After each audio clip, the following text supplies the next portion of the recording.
Good morning students. Last time हम लोग rhyme of the ancient Mariner कर रहे थे। फर्स्ट पार्ट का कुछ पैरा बचा हुआ था, तो मैं शुरू करना चाहता हूँ। Higher and higher every day till over the mast at noon the wedding guest here beat his breast for he heard the loud bassoon. अब यहाँ पे कहा जा रहा है कि जो सूरज है higher and higher every day, हर एक दिन उसकी तीव्रता बढ़ती जा रही है, वो ऊंचा होते जा रहा है। इन द सेंस कि गर्मी काफ़ी ज़्यादा हो रहा है और नून दोपहर तक वो मार्च तक आ जाता था। ऐसा मैरीनर बता रहा है कि शिप जब शुरुआत हुआ तो इस तरह से सूरज का प्रकोप उन लोगों को मिलने लगा। और ये एक तरह से हम कह सकते हैं it is a suffering to the mariner caused by the sun, higher and higher every day till over the mast at noon. And now question may arise, what is mast? What is here mast? So it is the long elevated highest peak point of a ship is called mast. Centre में जो लंबा bamboo की तरह सबसे ऊपर रहता है ना, वही मास्ट है। और तो सर के ऊपर या मास्ट के ऊपर ये सूर्य दोपहर को अपना तीव्र गति से प्रतिदिन इसकी तीव्रता हायर एंड हायर हो रही थी। तभी अचानक क्या होता है, वेडिंग गेस्ट के दिल की धड़कन तेज हुई। क्यों? क्योंकि वो आया था शादी अटेंड करने के लिए, लेकिन हिप्नोटाइज हुआ मैजिक से। इस कारण से उसके पास चॉइस नहीं है, लेकिन सुन रहा है इस बूढ़े मैरिनर की कहानी। तो यहाँ पे वो वेडिंग गेस्ट सुनता है, जो सेरेमनी चल रहा है, पार्टी चल रहा है, फीस्ट चल रहा है, वो फीस्ट में म्यूज़िक हो रहा है। तो वो म्यूज़िक उसके कानों तक जाती है, उसका दिल कुछ देर के लिए धड़कता है कि मीन्स उस हिप्नोटाइज का थोड़ा सा जो थ्रेड है ना वो ढीला होता है। मीन्स क्या, हिप्नोटाइज थोड़ा वो कम हो पाता है। यहाँ मैजिक उसका मैरिनर का थोड़ा फीका पड़ता है, तभी तो वो सुन रहा होता है, लेकिन उसके बाद भी उसके दिल के अरमान जाग उठते हैं कि मुझे वहाँ जाना है, because of the voice that he heard from the बसून। हेयर क्वेश्चन में arise, what is the meaning of bassoon? Bassoon is nothing but a musical instrument, something like जो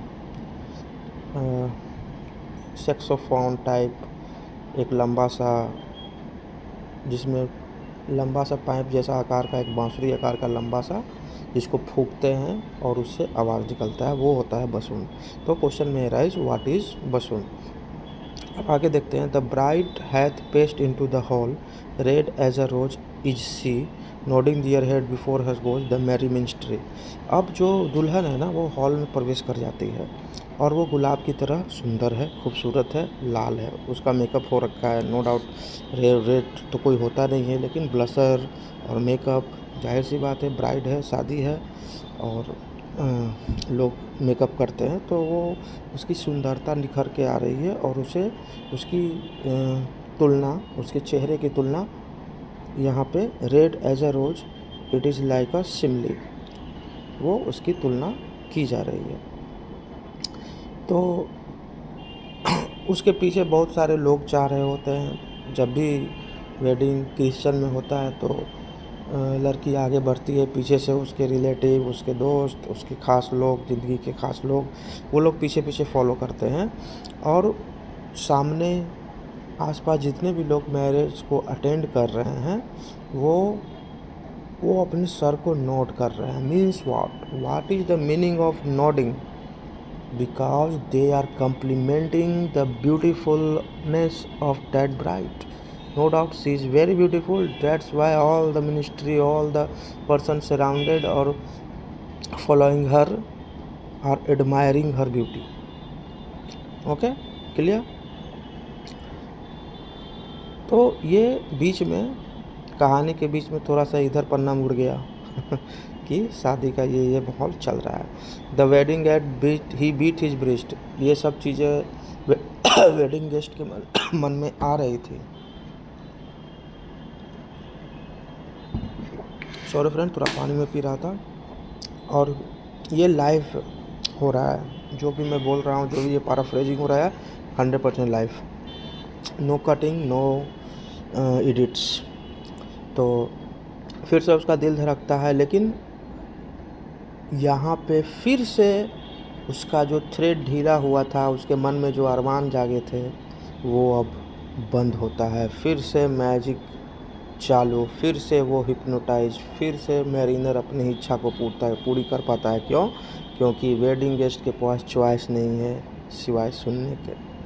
और इस तरह से वो एंशिएंट मैरिनर अपनी कहानी को, चमकीली आंखों वाला, जादुई आंखों वाला, अपनी बातें को कहने लगता है, अपनी कहानी को कहने लगता है। And now the storm blast came, and he was tyrannous and strong. He struck with his overtaking wings and chased us south along. अब अचानक से समुद्र में तूफान आ गया, storm blast. It is written in capital letter, means this paragraph is also important students. धूप था, mariner को फिर से बांधा गया। अचानक वो कहानी शुरू करता है और तूफ़ान आ जाता है।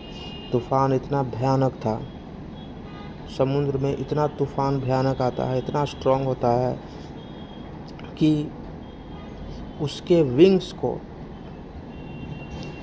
वो तूफ़ान जकड़ लेता है, उस नाव को, उस शिप को। उसके ओवरटेकिंग विंग्स यानी फ्रंट विंग्स जो हवा काटते हैं, उसी को फंसा लेता है, उसी को वर्ल कर लेता है, घुमा देता है और उसको दक्षिण की दिशा में लेकर चला जाता है। मीन्स दक्षिण दिशा में उसको जाना नहीं होता है शिप को, लेकिन दक्षिण दिशा में वो स्टॉर्म उसको बहा के शिप को लेके जाने लगता है। With sloping mast and dipping prow, as who pursued with yell and blow, still treads the shadow of his foe, and forward bends his bed. The ship moved fast, loud roared the blast, and southward we fled. अब यहाँ पे कहा जा रहा है कि ये जो हवा जो स्ट्राइक किया, ये इनके विंग्स को, जो पीछे हिस्सा का है, उसमें कस कर लपेट लिया हवा, तूफ़ान। और बहुत आवाज़ें हो रही है, तूफ़ान ब्लास्ट किया है, तूफ़ान चल रहा है, तो हवा का तेज़ बहुत तेज़ है, रुख बहुत तेज़ है, इसलिए वो चिल्ला रहा है, हरकत हो रही है, हवा में गड़गड़ाहट है, गड़गड़ने से हवा में ऐसा मानो कि कोई वो उसका दुश्मन है, दुश्मन के परछाई उसके पीछे पड़ गई है, इस तरह से। और जो पीछे का हिस्सा जो स्ट्राइक किया है, वो पीछे के हिस्से को थोड़ा उठा दिया है हवा, तूफ़ान। और समुद्र का जो दक्षिणी भाग है या दक्षिण डायरेक्शन जो है, उधर उसको बहा के लेके जा रहा है। तो हवा जो पीछे से कस के ढकेल रहा है ना, तो वो उठ गया है पीछे से शिप जब ऑब्वियसली पीछे से उठेगा तो 90 डिग्री पे जो मास्ट है, right now we have clear that what is mast वही है जो top of the point of ship है, जो बम्बू की तरफ बीच में पोल खड़ा है। तो वो पीछे से कोई शिप को उठाएगा, नेचुरली वो 90 डिग्री से झुक जाएगा, ठीक है, इसलिए sloping mast and dropping prow the front part of the ship is called prow यहाँ डिफाइन होता है बच्चों। प्रो का मतलब होता है front part of the ship. तो शिप का जो पहला हिस्सा है, आगे का हिस्सा है, वो पीछे से अगर कोई शिप उठ जाएगा तो आगे का हिस्सा धंस जाएगा पानी में, और ड्रॉप उसका प्रो, शिप का जो प्रो है वो समुद्र में डूब गया है और उसको बहाते हुए लेके जा रहा है। The ship draw fast loud over the blast, और चीरते हुए पानी को तेज़ी से शिप निकल रहा है और दक्षिण की दिशा में ये लोग भागे जा रहे हैं, मानो कि पीछे से कोई दुश्मन का छाया पड़ चुका है इनकी, जो पीछा कर रहा है और ये भागे जा रहा है। यानी ship has almost 100% control, it lost it control, यानी कि शिप अपना 100% कंट्रोल खो चुका है। And now there came both mist and snow, and it grew wondrous cold, and ice mast high came floating by as green as emerald. अब जो है तूफान थमता है, अब ये लोग इस रास्ते पे आ जाते हैं जहाँ पे सिर्फ धुंध है और स्नो है, और अचानक से ठंड बढ़ जाती है और आइस इनके चारों तरफ इतना बड़ा बड़ा है, जो शिप का जो मास्ट है उसके लेवल इतना, यानी शिप से भी ऊंचा ऊंचा सामने इन लोगों के आइसबर्ग आ रहे हैं। आइसबर्ग या आइस दोस्तों ये पहाड़ हो गया बर्फ़ का, जो सामने इनके मास्ट के हाई के लेवल के ऊपर में तैरते हुए समुद्र में आ गया। एज गिरलिन एज इमरल्ड, इमरल्ड एक धातु है, एक प्रीशियस स्टोन है जो हरा है, तो वो हरा दिख रहा है। जितना भी स्नो है, आइस है, हरा क्यों है? नो डाउट समुद्र का पानी है, वहाँ पे ग्रीननेस होता है, सीवीड होता है, कुछ प्लांट्स होते हैं, है ना।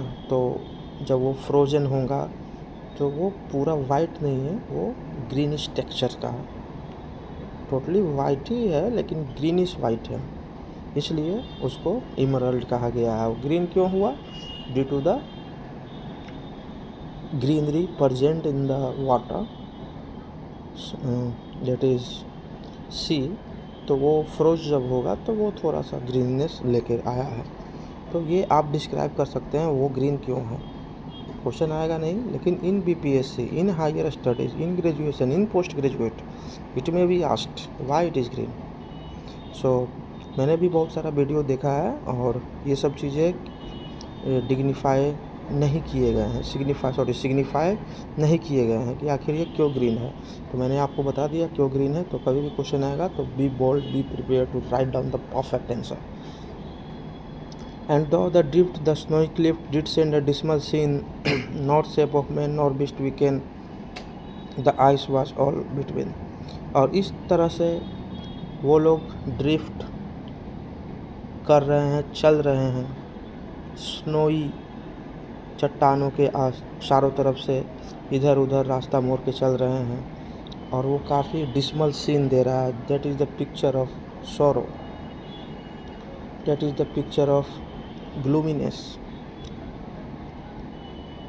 ना वहाँ कोई आदमी दिखाई दे रहा है, ना कोई जानवर दिखाई दे रहा है। जानवर कहने का मतलब यहाँ पर है ना कोई समुद्री पक्षी, ना कोई समुद्री मछली, जानवर जो समुद्र में पाए जाते हैं, कोई नहीं दिखाई दे रहा है। चारों तरफ शिप घिरा हुआ है आइस से, बीच बीच में जगह है, उधर से निकल रहा है शिप, और ये बहुत दुखद सीन इन लोग के मन में उभर रहा है। और ये लोग पूरी तरह से आइस के चारों तरफ घेर चुके थे। It is the one of the most next जो पैराफ्रेज है, ये ग्रेजुएशन के पॉइंट ऑफ व्यू से, पोस्ट ग्रेजुएशन के पॉइंट ऑफ व्यू से बहुत इम्पोर्टेंट है। पैराफ्रेज आ सकता है, ठीक है। तो जब भी क्वेश्चन का आप आंसर दीजिएगा, जैसे क्वेश्चन आएगा describe the suffering of the mariner, तो सफरिंग तो ये भी है ना कि वो समुद्र के चारों तरफ से आइस से घिर गया है। तो आंसर के बीच में आप एक पैरा भी सिग्निफाइज कर सकते हैं कि उसका आंसर क्या लिखे, तो वो पैरा को आप डाल सकते हैं सफरिंग्स का आंसर में। The ice was here, the ice was there, the ice was all around, it crackled and growled and round roared and howled like a noise in a sound. तो चारों तरफ आइस यहाँ है, ice वहाँ है, ice सभी जगह है। ये टूट रहे हैं, रोड कर रहे हैं, गरज रहे हैं, भेड़ियों की तरह हुकारी मार रहे हैं। ऐसा मानो कि जो नर्क है, जो साउंड मीन्स होता है द लास्ट डे, डूम्सडे के दिन जिस तरह से नॉइज़ें आती हैं, उस तरह से नॉइज़ आ रही है। At length did cross an albatross through the fog, it came as if it had been a Christian should be held its in good name. और इससे पहले के लाइन में आप देखे नहीं होंगे कि लिखा होगा कि ना कोई जानवर है, ना कोई ना आदमी है, ना पक्षी है, कुछ नहीं है। अचानक से उनको एक एल्बेट्रोस दिखाई देता है। एल्बेट्रोस पर भी क्वेश्चन आता है कि उसने एल्बेट्रोस को क्यों मारा, एल्बेट्रोस क्या सिग्निफाइज कर रहा है, क्या एल्बेट्रोस उसके लिए दुखद था, ठीक है। तो एल्बेट्रोस एक बड़ा सा पक्षी, समुद्री पक्षी होता है। तो वो धुंध से निकल के आता है और ये लोग जब उस पक्षी को देखते हैं तो उनको ऐसा लगता है कि ये भगवान ने इसे भेजा है, ये भगवान का आत्मा है, और भगवान का नाम लेके ये लोग हिम्मत जुटाते हैं और आगे की ओर बढ़ते हैं। It ate the food never had eat and round it flew the ice did split with the thunder fit the helmsman steered us through. और इस तरह से जो इन्होंने उसको खाना खिलाया, ऐसा खाना खिलाया, लिखा हुआ है कि वो ऐसा खाना इन्होंने खिलाया जो उसने कभी खाया नहीं होगा एल्बाट्रोस ने, और वो शिप के चारों तरफ घूमता था। और जो ये लोग भी फंस चुके थे समुद्र के उस हिस्से में जहाँ पे चारों तरफ से आइस था, उस आइस अब टूटने लगा, आवाज़ करके सब टूट गया, हट गया। और जो इनका ड्राइवर है, जो हेल्प्समैन हु कंट्रोल द स्टीयरिंग, वो उसको हेल्प्समैन बोलते हैं। जो हैंडल होता है ना शिप का, जो उसको कमान संभालते हैं, उसको हेल्प्समैन बोलते हैं। वो उसको जब आइस का रास्ता टूट गया तो जब आइस टूट गया, रास्ता बन गया, तो ये इसे शिप को उस रास्ते से निकाल लेते हैं। And a good south wind sprung up behind. South से अब बहुत अच्छी हवा आने लगी। जो पीछे वाली जो हवा थी साउथ का, जो तूफान था पहले, अब वो सुहानी हो गई। एल्बाट्रोस उन लोगों का पीछा करता था, पीछा इन द सेंस उन लोगों का अनुसरण करता था, उन लोग शिप के पीछे पीछे जाता था। अब प्रतिदिन का यही हो गया, या तो वो खेलने के लिए पीछे आता था या खाने के लिए, जो भी कहिए, खाने के लिए मेन मुद्दा होगा। और खाना जहाँ मिल रहा है, जहाँ पे एंजॉयमेंट हो रहा है, पेट भर रहा है, तो वहाँ आदमी खेलेगा भी, तो इसलिए आता था। और come to the mariners hollo. और एक और अच्छी बात है कि यहाँ पे मेरिनर के बात पर भी आता था, उसके पुकारने पर भी वो एल्बाट्रोस आता था। इन मिस्ट और क्लाउड, ऑन मास्ट और श्राउड, ईस्ट पर फॉर भजपर 9। अब देखिए, सिर्फ आइसबर्ग टूटा था, रास्ता खुला था, ठीक है, लेकिन अब दिख रहा है कि अब फिर से धुंध आ गया, क्लाउड आ गया, ठीक है। तो फिर से सिचुएशन थोड़ा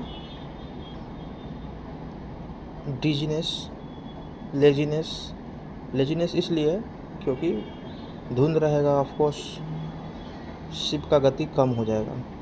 तो फिर से धुंध आ गया, उसको धुंध बोले या क्लाउड बोले। वो क्लाउड इतना तीव्र था, इतना घना था कि मास्ट पे भी आ गया। It pass for VSEPR 9। ये 9 दिनों तक एल्बाट्रोस उसके यहाँ था। तो 9 दिन, क्वेश्चन आ सकता है कि एल्बाट्रोस कितने दिन फॉलो किया, एल्बाट्रोस कितने दिन साथ रहा। नहीं, सॉरी, एल्बाट्रोस का ये बात नहीं कह रहा है। जो क्लाउड है, जो मास्ट है, वो मास्ट के ऊपर तक जो क्लाउड है, ये 9 दिन तक था। 9 दिन तक ये सिलसिला चला, 9वां दिन। हाँ, तो 9 दिन हो गया, तो क्लाउड भी 9 दिन आया, मास्ट भी 9 दिन आया, एल्बाट्रोस भी 9 दिन आया। एल्बाट्रोस आया, परंतु आइसबर्ग तोड़ा, मिस्ट और क्लाउड को नहीं हटाया, क्योंकि इसके पहले चर्चा नहीं किया था कि हटा। एल्बाट्रोस आया, रास्ता क्लियर हुआ, क्लाउड मिस्ट था ही, 9 दिनों से वो था, जो इनके मास्ट तक पूरा धुंध दिखता था। While all the night through foggy smoky white glimmered the white moonshine। और रात में कैसा होता था, फॉग होता था, स्मोक वाइट जैसा फॉग, धुंध जैसे जाड़े के दिनों में होता है, और उसी में चंद्रमा, बहुत पूरा चंद्रमा चमक रहा होता है, लेकिन उसकी रोशनी हल्की पहुंच पाती है इन लोग के पास। क्यों? क्योंकि बीच में धुंध है, स्मोकी है। God save the ancient Mariner. अब इस दृश्य को देख के वो सक्सेस हो गया अपने कहानी को सुनाने में। क्यों? क्योंकि वो वेडिंग गेस्ट अब बोलता है, भगवान उस एंशिएंट मरीनर तुम्हें बचाए, भगवान तुम्हें इस दर्द से बचाए। यानी कि जो सफरिंग्स जो इसे मिल रहा है, वो मरीनर जिसको सुना रहा है कहानी, उसको भी वो ख़राब लगता है।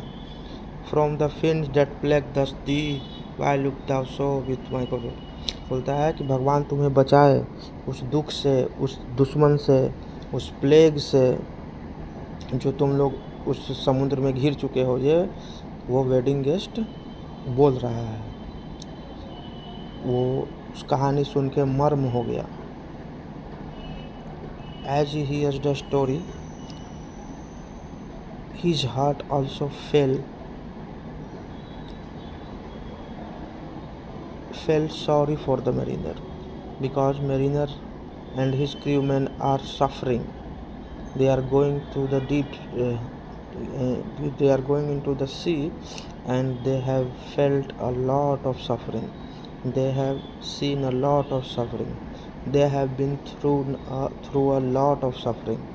और इस वजह से वो गेस्ट बोलता है कि भगवान तुम्हें बचाए उस दुख से, उस दुश्मन से, वो प्लेग बीमारी से, धुंध, स्मोक, वाइट जो रात में भी है, दिन में भी है, 9 दिनों से तुम्हारा पीछा कर रहा है, तुम्हारे मतलब फॉलो कर रहा है, शिप के ऊपर तक आ चुका है ये धुंध। फिर वो बोलता है, जब ऐसा बोलता है तो एक अजीब सा चेहरे पे शिकन होता है मैरिनर को, जब वो सुनता है कि मेरे इस सफरिंग के देखकर कोई अच्छे शब्द बोल रहा है, मेरे दर्द को समझ रहा है। ऐसा सुन के उसका चेहरा एक बार उतर जाता है। तभी वेडिंग गेस्ट पूछता है, तुम ऐसे मुझे क्यों देख रहे हो?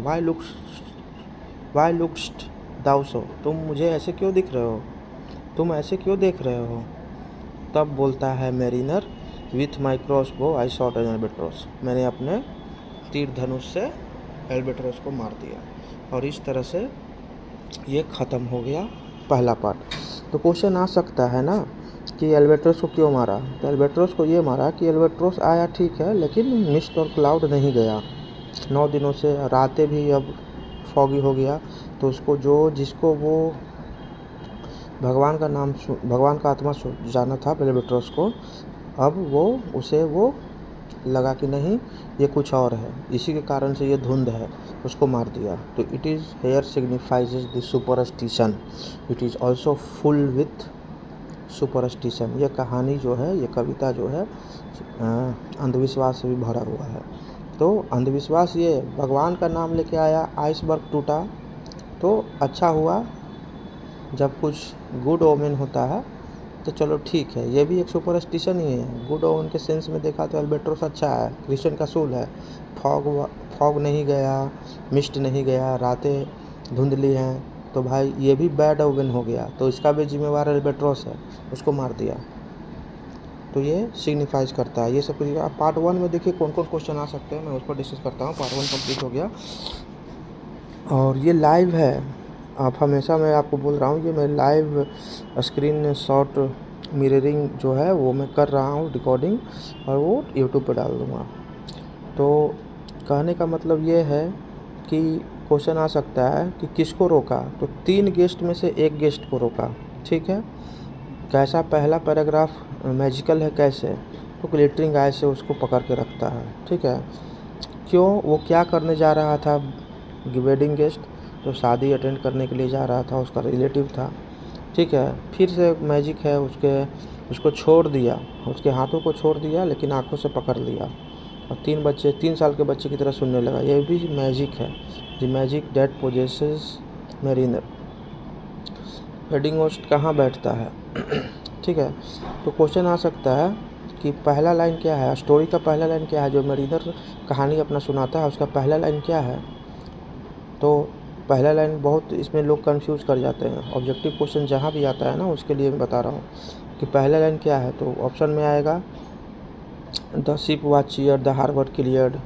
फिर आएगा देयर वाज अ शिप, ठीक है। तो और भी ऑप्शन आ सकता है, लेकिन आपका आंसर होगा देयर वाज अ शिप। ये पहला लाइन है इसके स्टोरी का, जो 2 पैराग्राफ पहले है, देयर वाज अ शिप, ये इसका पहला लाइन है कहानी का, याद रखिएगा। ये ऑब्जेक्टिव टाइप में आ सकता है। फिर स्टार्टिंग शिप जब गया, तो शिप का डिपार्चर को इलेबोरेट करिए। तो आपको बताना पड़ेगा, शिप खुला, शिप क्लियर हुआ, पीछे क्या था, चर्च था, चर्च था, हिल था, लाइट हाउस टॉप था, इसको सिग्निफाइज करना है ना। समुद्र का स्थिति को देखते हुए सूर्य का भी चर्चा करना है, तो ये सब आता है। और हाँ, उसका मैजिक कैसे फीका पड़ने लगता है, तब जब उसके धड़कन तेज हो जाता है। क्यों? क्योंकि शादी का प्रोसेस, सेरेमनी शुरू होने लगता है। ये सब चीज़ें हैं, क्वेश्चन आ सकती है। फिर फर्स्ट पार्ट में सफरिंग को डिस्क्राइब करिए। What are the suffering in the first part of first part of the mariner. Magic suffering, ये आ सकता है। सफरिंग क्या है? स्टॉर्म आ गया, कैसे कैसे फॉलो हुआ, पीछे से शिप उठ गया, आगे का हिस्सा धंस गया, साउथ की ओर चलता रहा, है ना। ये सब क्वेश्चन आप डिफाइन कर सकते हैं। आइसक्रीम क्यों है? वेरी टफ क्वेश्चन, आइसक्रीम क्यों है? ठीक है, ये आंसर आपको पता है। फिर बाद में आइस से चारों तरफ घिर जाता है। एल्बर्ट्रोस का आना, फॉग की तरफ आया, आइसबर्ग को हटाया, उसको लगा क्रिश्चियन सूल है भाई। फिर उसको खाना खिलाया, खेला, उसके कॉल पर भी आता था, ठीक है, 9 दिनों तक। लेकिन फिर ये लोग धुंध 9 दिनों से अभी घिरे ही हुए हैं, रात को भी धुंध है। तो मैरिनर कामयाब हो गया, उसके सफरिंग्स वो उस तक पहुंच पाया, वेडिंग गेस्ट तक, और इसलिए उसको भगवान से प्रे करता है कि हे भगवान इसको बचाए, ठीक है। लेकिन उसका चेहरा का भाव बदल जाता है। The expression of the mariner has been changed. Why? Because he is praying to the God that may God save the mariner. But वो चेहरा उसका कुछ उतर गया। क्यों? क्योंकि उसने एल्बेट्रोस को मार दिया। क्यों मारा एल्बेट्रोस को? सिर्फ आइसबर्ग टूटा, रास्ता क्लियर हुआ, फॉग और स्मोकी वाइट नहीं आया, तो इट इज़ ऑल्सो सुपरस्टिशन के चलते उसको मार दिया। It is also replete with lots of superstition. ये कहानी जो है ना, सुपरस्टिशन से भी है, रिमोर्स, पछतावा भी है। आगे हम लोग देखेंगे। फर्स्ट पार्ट इस तरह से बच्चों कंप्लीट हो गया। कमेंट में बताइए जो भी क्वेश्चन है आपका, हम यहाँ क्लियर कर देंगे। ओके।